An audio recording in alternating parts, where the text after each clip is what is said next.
Faculty and staff are saying no more to low wages. Will your teachers be walking out in protest?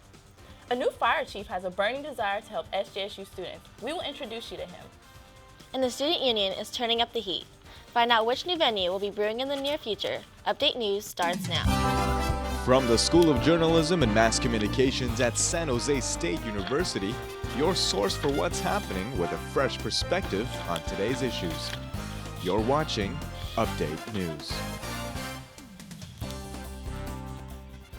Welcome to Update News. I'm Michaela Shelton. And I'm Vanessa Gongora. Thanks for joining us. The California Faculty Association is urging students and staff to join the Fight for 5 movement. The group is bargaining with the CSU for a faculty-wide 5% raise. Adrienne Manso is live on campus with more. Adrienne? Vanessa, faculty teaching here at San Jose State and the other CSU campuses say they're tired of low wages and they're not going to take it anymore. A rally this week drew attention to their demands. Public education is not a corporation. The California Faculty Association gathered on the lawn by the Tommy Smith statue Tuesday to get people involved in the bargaining demand with the CSU. 5%! When do we want it? Now! Faculty at SJSU are gearing up to take a stand. How many of you also work at other colleges or universities in the area? Yeah. And it's just a crime. Normington works at Diablo and Foothill Community Colleges in addition to SJSU. This is unacceptable. This should not be happening in one of the richest areas in the country, let alone in California. Salaries have been stagnant for faculty at San Jose State for 10 years now. Meanwhile, the cost of living continues to increase. All faculty at all faculty status levels on all 23 campuses have lost purchasing power relative to inflation. San Jose State's Faculty Association President, Preston Rudy, says it is too costly to live close to the campus for many teachers. But he says employers and administrators aren't recognizing this reality. We are looking out for the interests of this institution, and we're looking out for the interests of the students. State Senator Jim Bell came out in support of the ralliers. It's not that there isn't enough money, it's what is your priority? The $97 million proposed budget increase includes only a 2% salary increase for faculty. Rudy says the university staff is exploitable since they are motivated to work with students. But it's not volunteer work, it's real work, and we need to be paid for that work. Students are urged to join the fight and stand with their teachers. Students may not realize that even though it doesn't affect us directly, this still affects us because faculty are the ones that teach us, that give us a learning experience. So it's no secret that in SJSU, at San Jose State, classes are highly... The CFA is urging staff to prepare and vote for a strike in an effort to show the CSU that they're serious about the issue. If a strike were to occur, it would be next semester. Live on campus, Adrienne Manso, Update News. San Jose has a new fire chief, and he's someone who walked the halls here as a student. He's taking over the department just in time for Fire Prevention Week. San Jose State students are anxious to learn fire prevention techniques in the aftermath of a house fire that displaced 9 of the university's students last month. Keeping students safe is a high priority for new San Jose Fire Chief Curtis Jacobson, an SJSU alum. I was born and raised in the city of San Jose. I know each and every neighborhood. I've had the opportunity to work in each and every neighborhood in the city. I try to keep an open line of communication with the troops to ensure their needs are being taken care of and help them to provide better service to the citizens of San Jose. Jacobson became fire chief just last month and has several goals for the fire administration that he says will benefit the city. Faster response times, better coverage. I'd like to see more diversity in hiring and promotions. I would like to see better relationships with our partners in development, our partners in public works, in the police department, and throughout the city. A main problem for the San Jose Fire Administration has been lack of firefighters. However, a federal grant was awarded last month that will raise the firefighting force to 693 after remaining static at 679 for the past 2 years. He has this advice for students during this Fire Prevention Week and always. In any situation, be very aware of your surroundings. Make sure that you hold yourself and your roommates accountable if you're living in a shared situation. Make sure that you have working smoke detectors. Make sure that you know alternate means and ways to get out of your house, even if it's getting out of a window. Campus Village B resident LaSky White has a lot to say about the importance of a fire alarm. On campus, we do have a lot of alarms and we do have to evacuate. However, this is good because it shows that they are warning us to evacuate and it is based on safety. Since the year 2000, 86 fatal fires have occurred on college campuses, in Greek housing or in off-campus housing within 3 miles of the campus. These fires claimed 123 lives. The university is trying to bridge the gap between police and people of color. Diversity advocate intern Demaya Wallace put on a workshop Tuesday called Overseer to Officer, Policing People of Color. About 25 students attended the workshop. They had open discussions about how African Americans are treated differently by the police and what they can do to possibly change this. Wallace is a political science sophomore and says she chose the workshop because this is something she is passionate about. Basically teaching that the distrust and the animosity and the fear and the hate is not anything new. It's been brought down and taught down for years now. And it was more so teaching that, but also teaching ways on how to overcome that, on how to fix that, on how to break that cycle. At the workshop, Wallace showed the students this video of the infamous Texas pool party this summer. Police slammed a 14-year-old girl to the ground in an incident that was described as racist. The officer who was involved resigned. Students at the workshop say incidents like this only harm the relationship between African Americans and police. The new crime statistics for 2015 have been released. They show that incidents of burglary on campus are lower than usual. Lieutenant Jim Renelle of the University Police Department is in the newsroom.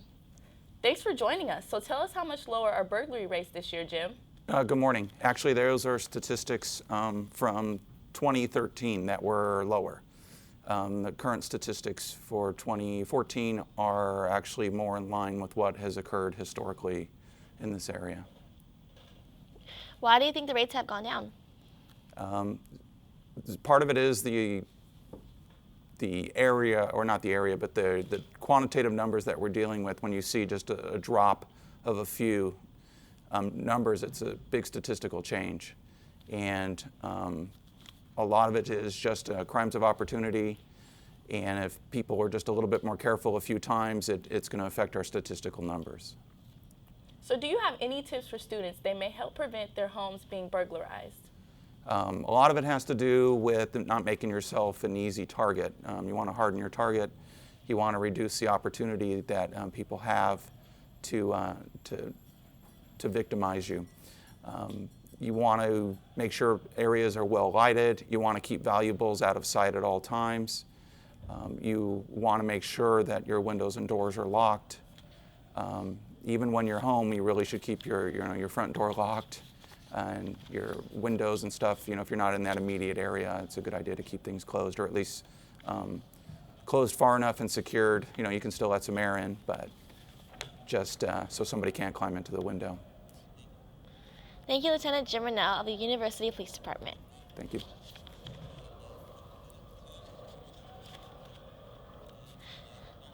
The long-awaited new student union is expecting a Starbucks. Some students are excited while others are left looking for cheaper choices. Jessica Monday reports. The student union construction and renovation has been underway since 2010.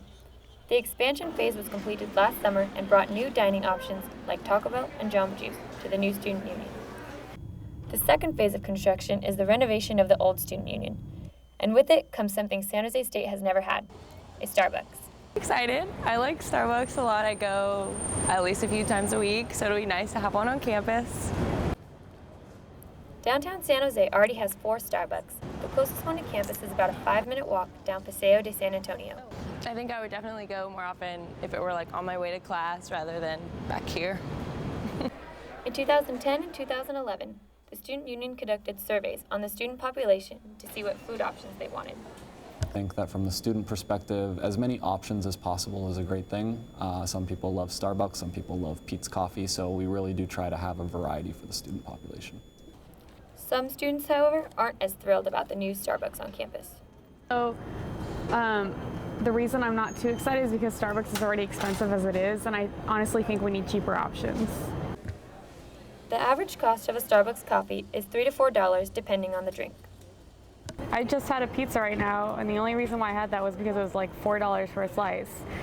And honestly, I wouldn't want to eat pizza every day, but I mean, if I could afford it, I'd have healthier food. This nearly $90 million project was set to be completed by August of this year. However, it is not quite ready to be opened. We don't control the construction date, so we just kind of take the dates as they propose them. We are hoping that we can have the facility open for the spring. While it may not be ready for pumpkin spice latte season, we'll hopefully be able to see the new student union completely up and running later this year. On campus, Jessica Monday, Update News. Buying up the latest product from Apple. The iPhone 6s and the 6s Plus have broken record sales. iPhone users crowded Apple stores last week to upgrade and purchase the newly released iPhone. Many features makes this phone stand out from other generations. The new iPhone has a new 12-megapixel camera, faster processors, more memory, and a stronger metal body. I just got this iPhone 6s and I'm really happy about it because my favorite feature is like the camera, because I go everywhere and I take pictures everywhere. I can take pictures of my friends and, you know, selfies and stuff. So. Another memorable feature of the iPhone 6s is a 5-megapixel front-facing camera. It beats the previous 1.2 megapixels and uses a phone screen as a skin tone-friendly flash.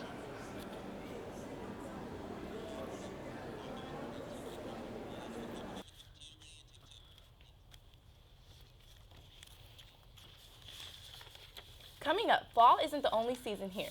The registrar's office is making sure seniors have everything prepared for graduation season. A librarian is closing the book on her legendary SJC career. We'll introduce her tale to you. California's Great America has a new head witch in charge. Find out more when Update News returns.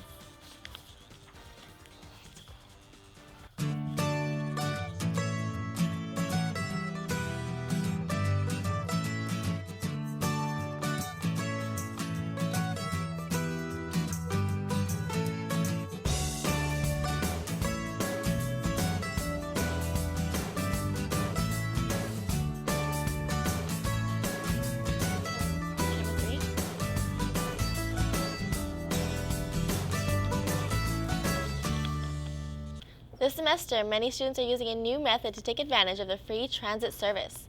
Update News reporter Bobby Dupree is live on campus with more information on the new EcoPass. Bobby?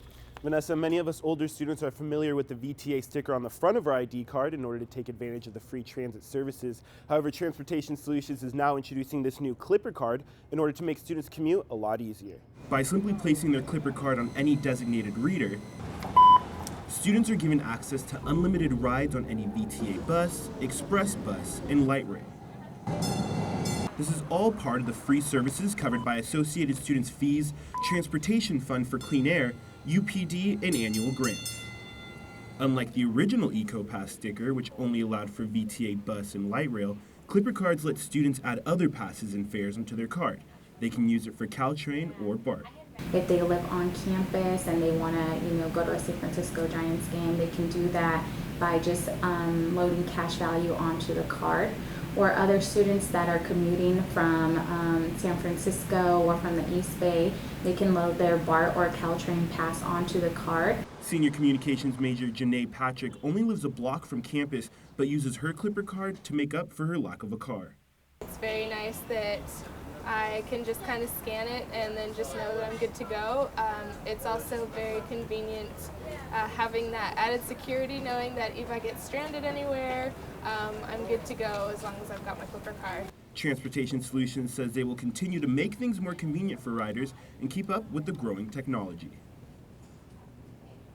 I spoke to Transportation Solutions manager Aideen Zanabi, and he tells me his department plans on surveying the student body in November and using the results from that survey in order to improve upon their services for students. Live on campus, Bobby Dupree, Update News.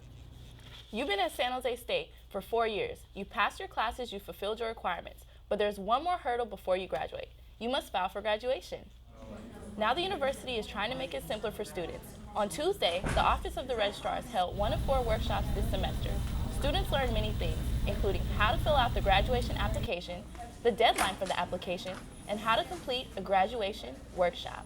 It's not an easy process, but if students attend the workshop, they can get the information that they need, so it'll be a seamless process. We want to make sure students have information about the deadlines, information about forms, just information about the entire process A to Z. And we're also here to answer specific questions. The CEO reminds students that the Office of the Registrars is available to answer any questions through email or on the website. The university's library dean has announced her decision to retire this spring. In her 10 years at the position, Ruth Kiefer has been instrumental in helping the library become more electronic. About 1,700 to 1,800 people per day visit the library, and even more access it online.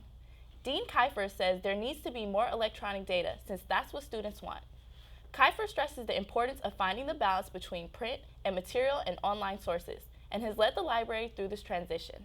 It's really a place of ideas and learning. You don't have to be in a formal educational situation in order to learn and to really expand your horizons. Libraries do that for you.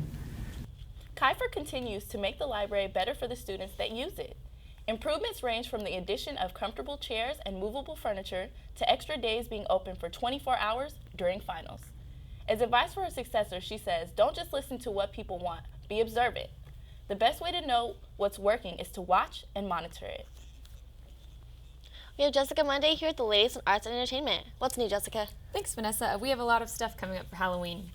California's Great America is getting its guests ready for Halloween season. Update News reporter Katie Oriana is showing us the inside scoop on what surprises await the Bay Area. This Halloween season, California's Great America has taken on a whole new look. The theme park received a makeover, complete with fire, pumpkins, and terrifying witches. Be careful! There are a total of 9 mazes this year. Some of these mazes are Toy Factory, Cornstalkers, and Madame Marie's Massacre Manor. A new feature for this year is a skeleton key, a pass that allows guests to visit secret rooms exclusive to certain mazes. The skeleton key also comes with a fast pass, an option that helps guests bypass long lines. Guests also have the opportunity to walk through scare zones and run away from creatures lurking park grounds. We grow the attendance every year. The amazing part is it's become some of our biggest dates of the year, including summer, where everyone traditionally thinks July 4th weekend, Memorial Day weekend. The dates that get closer to Halloween are now on that scale and level. Theme park guests say that being scared is an exciting feeling. I love Halloween. I love scary things. You know, it's that time of the year where everything's just really creepy and scary, and Halloween Hunt delivers that. Shows and carnival games entertain those guests who aren't ready for the mazes. Rides and arcade games also stay open all night. The park is recommended for anyone above the age of 13. Ross says that the most popular demographic is between 14 and 24. You know, there's a time frame where kids are aged out of trick-or-treating. You know, they may be too young still to go do other things, so it provides a great environment for them to come to. You can be as scared as you want, whether it's just riding roller coasters or going through the scare zones. I decided to put Haunt to the test, and true to their word, it scared me again and again and again. To say the least, Halloween Haunt was one horrifying and unforgettable experience. Okay, all right, guys, I swear this is like the scariest thing I have ever done. If you have a chance, come to Great America and have this experience for yourself, okay? From Santa Clara, Katie Oriana, Update News. Yes! The Coastal Habitat Educational Environmental Restoration Group, also known as CHEER, visited the SJSU campus Wednesday afternoon and brought along its world-famous garbage museum. CHEER's goal is to educate students about the dangers of dumping in local water streams. Many common items such as mattresses, shopping carts, home furnishings, and game consoles can be found in the moving exhibit. All items in the exhibit are garbage from coastal watersheds that flow into local oceans and bays. CHEER President Herman Garcia hopes the exhibit will open the community's eyes when it comes to water pollution. We're losing our planet every day with this craziness. So I asked students or whoever tours the exhibit, you need to go home, talk to the neighbors, talk to your friends, talk to your family, your parents, whomever, and explain to them that the madness has to stop. It's got to stop. Museum volunteers say many people aren't aware of common sources of pollution. Excess landscape irrigation, household gray water, and swimming pool water can also be dangerous for the environment.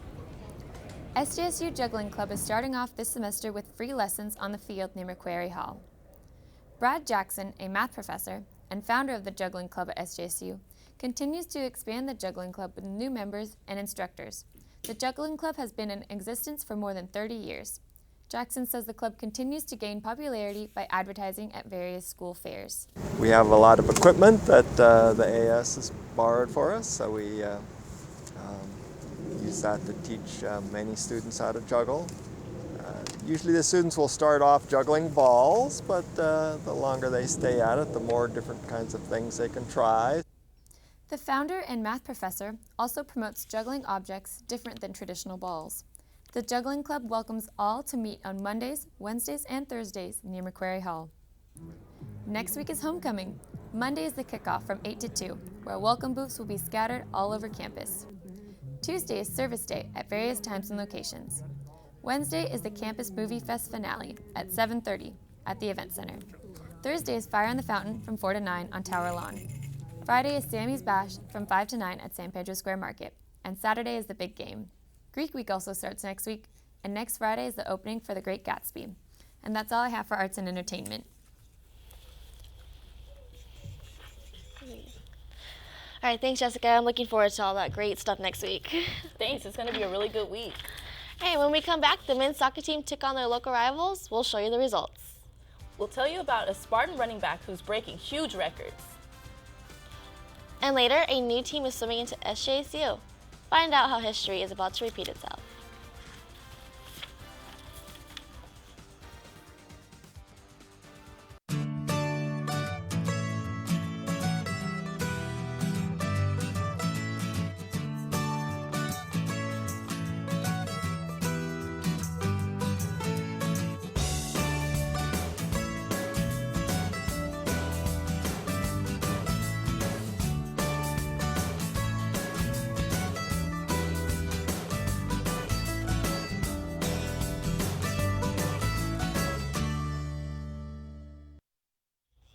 Eugene Liu is here with sports.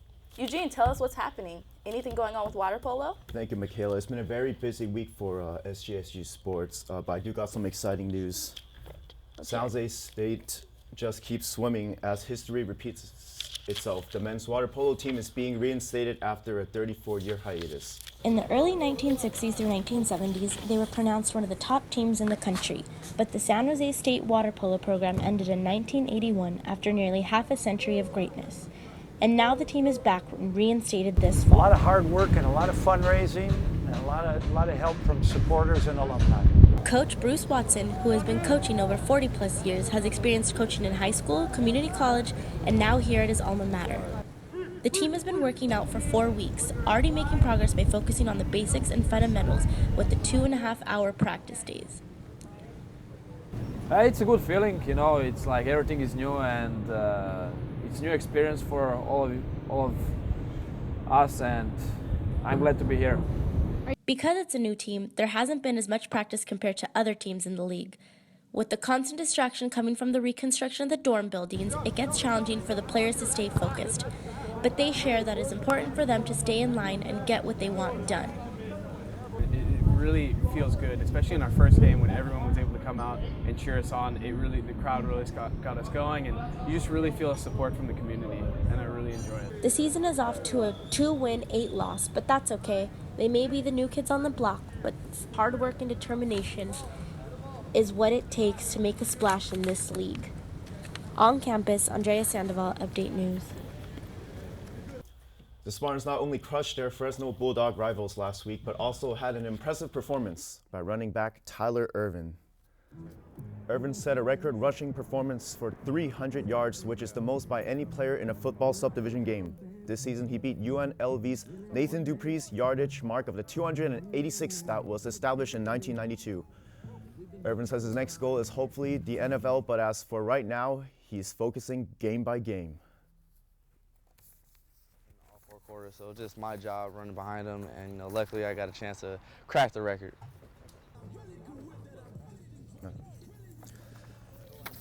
This game was important to win because the Spartans had the chance to reclaim the Valley Trophy from their arch rivals. The game ended in a 49-23 victory, and Irvin was a big part of that win. The San Jose State men's soccer team played its local rivals, the Santa Clara Broncos, October 1st. The team came into the Spartan Stadium with 2 consecutive road losses, looking to get back on track. The Spartans and the Broncos squared off in an even first half with chances coming in from both sides. Defensive plays squandered, attacking opportunities keeping both teams even right before halftime. Things turned in favor of the Broncos after San Jose State went down to 10 men. This occurred after a physical foul sent off freshman Zach Penner in the 39th minute. After a scoreless half, the Spartans played the second half with a new lineup. Santa Clara's Jonathan Jarrett nailed the game-winning goal off a corner in the 59th minute. I think as a team, we just have to get the momentum going. You know, if we get a goal, we have to hold on to it and don't let any goals in. I think we have a pretty good team this year, and I think once we start winning, we got to get on a roll, and then it's going to be a great season for us. The team returns to Spartan Stadium on Friday. And taking a look at next week, the women's volleyball team will play against the University of Las Vegas at Spartan Complex Thursday night at 6 p.m. And next week, don't forget, is homecoming. Our Spartans will take on the San Diego State Aztecs next Saturday at Spartan Stadium. And last but not least, the men's water polo team will also have a match at the Aquatic Center this Sunday. They'll be taking on the UCLA Bruins. And that's all I have for sports. Thank you guys. Back to you guys. Wow, thanks, Eugene. I'm really looking forward for homecoming. Yep. Absolutely. Super excited. Right, and that does it for this week's edition of Update News. From all of us here, thanks for joining us. We'll see you next week.